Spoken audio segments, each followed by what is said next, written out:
Góðan daginn, ágætu gestir og Eyjafréttir, takk fyrir að boða til þessara fundar eða ráðstefnu. Ég held að sé ekki hægt að fjalla veiðigjöld og auknar álögur á sjávarútveg á þess að skoða það rekstrarumhverfi sem sjávarútvegurinn starfar í dag, samkeppnisstöðu og fjárfestingar. Við skulum aðeins velta fyrir okkur af hverju það rífist svona mikið sjávarútveg á Íslandi og hvað verið að rífast.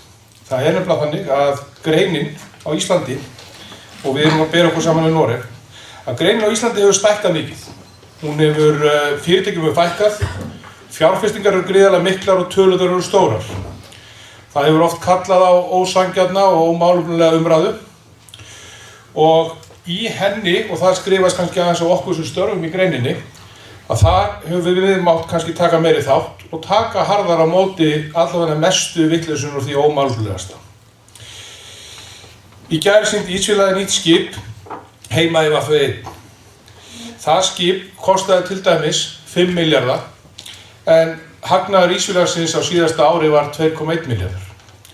Þó að allar fréttir tala það að þetta séu háa tölur, þá þetta til þess að vera í fremstu röð, þá þarf sjávarútvegurinn að fjárfesta og það mikið.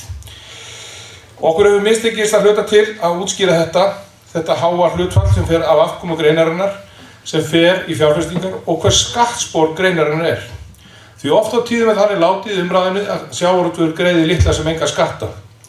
Ekkert meira staðreyndalaust heldur en nákvæmlega sú staðreynd, eða því sem haldið fram. Og auðvitað skrifast á okkur að hluta til sem störfum í greininni hafa ekki gert betur þarna. Íslensku sjávarútvegur byggist á samþættingu veiða og vinnsla. Þannig höfum við náð árangri og ef þið horfið á þessa mynd hér, þá sjáum við að þetta sirka bát hvernig krónurnar 100 skiptast.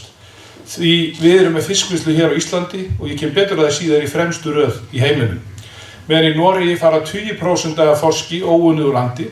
Það sem þeir kalla unnið oft á tíðum eingöngu þessum við köllum hérna hausað og fara svo úr landi.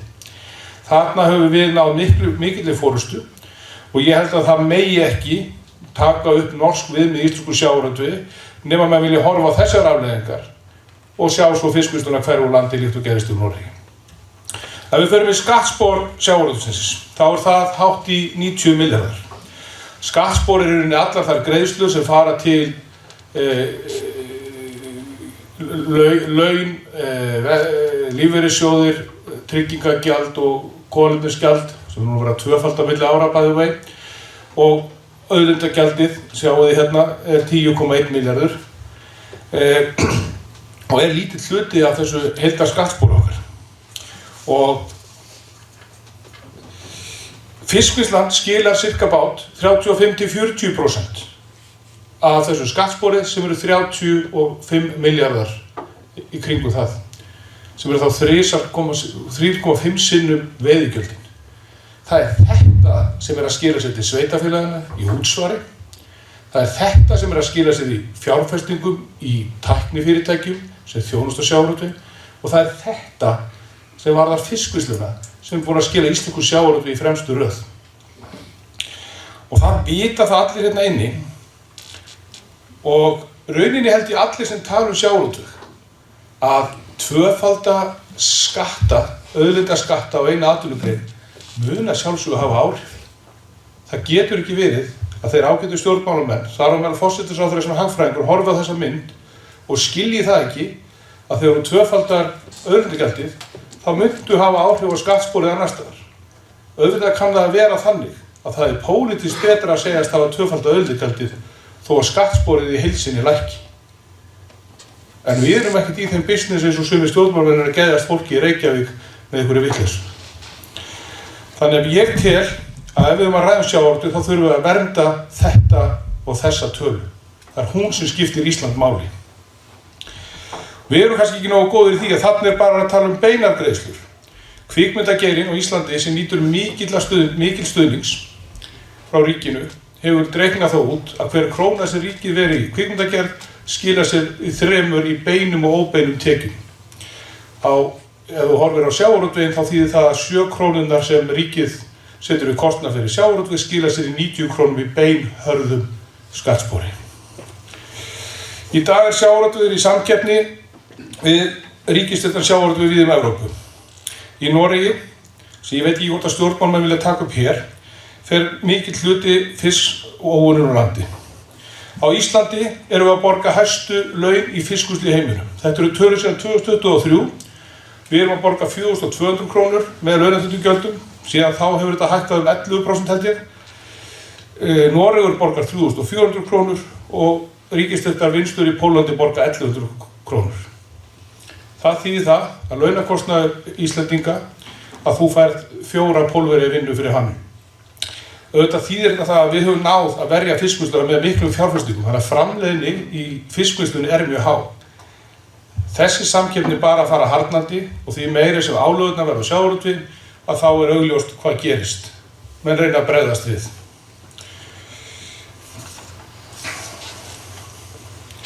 Ef við snúum okkur aðeins að ísfélaginu, að þá er skattspor ísfélagsins í fyrra 6,4 milljarðar. Afkoma félagsins í fyrra var óviðunandi og það ræður miklu að engin loðna var.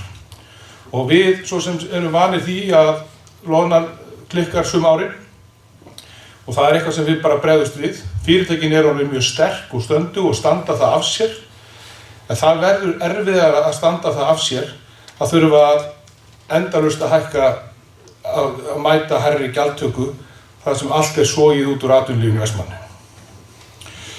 Ég fór yfir það á síðasta aðalfundi Ísfélagsins og þá tók ég saman Ísfélagið og Rammann sem sameinuðust í fyrra að frá árinu 2015 hafa fjárfestingar þessara Ísfélagsins og Ramma verið 26 milljarðar í öðru en veiðiheimildum. Það er að segja skipum, vélum, tækjum, vinnslum, húsum og það er þetta sem ég held að við gert að verkum að félagið og Ísfélagið er að ég tel mjög framalega í samkeppni við önnur sjávarútvegsfyrirtæki í Atlantshafinu. En það er auðvitað þannig að við gerum þetta ekki ein. Ég tók saman viðskipti á þessum sama áratug við 5 stærstu fyrirtækin í Vestmannaeyjum sem hafa verið að þjónusta okkur og þau eru 10 milljarðar að núvirði. Og þið sjáuð hérna nöfnin á þessum ágætu fyrirtækjum, þið þekkið þetta allt saman.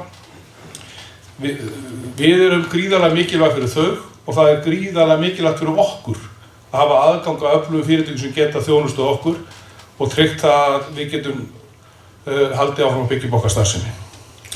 Að lokum vil ég segja eitt við ykkur að við verðum sem störfum í þessu að fá eitthvað fyrirsjáanleika. Og við verðum að geta treyst orðum stjórnmálamanna sem vilja láta taka sig alvarlega. Ég geri mig fulla grein fyrir því að þeir eru margir sem eru í stjórnmálunum sem hafa engan áhuga að vera teknir alvarlega. En fyrir síðustu kosningar sagði núverandi forsætisráðherra og hún sagði fyrir sér 2-földun auðlindagjalda á 10 árum og byggði það meðal annars á aukinni verðmætasköpun. Svipaðan hluti sagði Víðir, þingmaður Samfylkingarinnar, sem er núna í svokallað eins og heitir okkur í íslensku stjórnarþingmaður.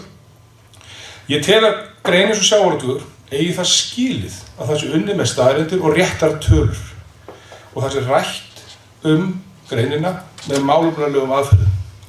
Það er hrein sturlun að bera saman makrílverð í Noregi og makrílverð á Íslandi, horfandi á fiskmarkaði sem eru jaðarverð og ætla að byggja skatttök á því. Og það sem ég er einna óánægðastur með að hvers vegna í ósköpunum ef stjórnvöld vilja taka þátt í málefnalegri umræðu höfum við ekki ennþá fengið þau gögn og útreikningar sem ráðuneytið notað þegar að reikna þetta. Þess að þar liggur stór vandi. Hingað til hefur skatturinn séð að reikna þetta. Hvers vegna ráðuneytið nýtti ekki skattinn, veit ég ekki og verða að svara fyrir sjálf og hvers vegna þau þora ekki að deila þessum tölum verða þau að svara fyrir. En þær eru rangar.